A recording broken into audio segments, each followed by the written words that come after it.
रक्ताने लिहिलेला इतिहास फक्त एका नावासाठी, एक नाव, फक्त एक नाव देण्यासाठी 16 वर्षांचा संघर्ष. जगाच्या इतिहासात असं कधी घडलं नसेल, जिथे लोक स्वतःचं घरदार जाळायला तयार झाले, स्वतःच्या लेकरा बाळांचे जीव हे धोक्यात घालायला तयार झाले. पण एवढं सगळं हे कशासाठी? संपत्तीसाठी नाही, सत्तेसाठी नाही, तर फक्त आपल्या बापाचं नाव त्या विद्यापीठाला मिळावं याच्यासाठी.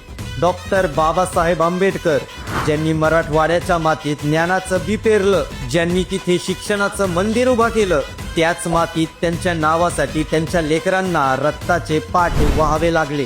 27 जुलै 1978 एक ठराव झाला आणि संपूर्ण मराठवाडा हा पेटला. विचार करा त्या परिस्थितीचा.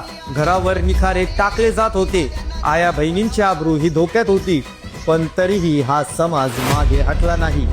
कोचीराम कांबळे, गौतम वाघमारे, जनार्दन मागावे आणि अशी कितीतरी नावे, ज्यांनी हसत हसत मृत्यूला मिठी मारली.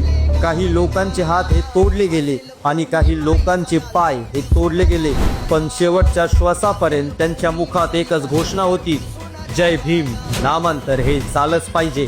मला सांगा, किती प्रेम असावं हे, कुठून येते एवढी निष्ठा एका माणसासाठी ज्याने आम्हाला माणूस म्हणून जगायला शिकवलं. त्या नावासाठी हा समाज स्वतःची राख रांगोळी करायला तयार झाला. हे प्रेम नाही, ही भक्ती आहे. जगाच्या पाठीवर असा एकमेव नेता होऊन गेला, ज्याच्यावर प्रेम करणारी अशी वेडी आणि निष्ठावान लेकरं पुन्हा होणे नाही. 16 वर्षाचा वनवास संपला. 14 जानेवारी 1994 सूर्य हा उगवला आणि विद्यापीठाच्या कमानीवर नाव हे कोरलं गेलं, डॉक्टर बाबासाहेब आंबेडकर मराठा विद्यापीठ.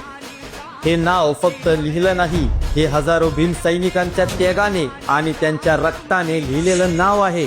त्या प्रत्येक वीराला आणि त्यांच्या निष्ठेला मानाचा जय भीम.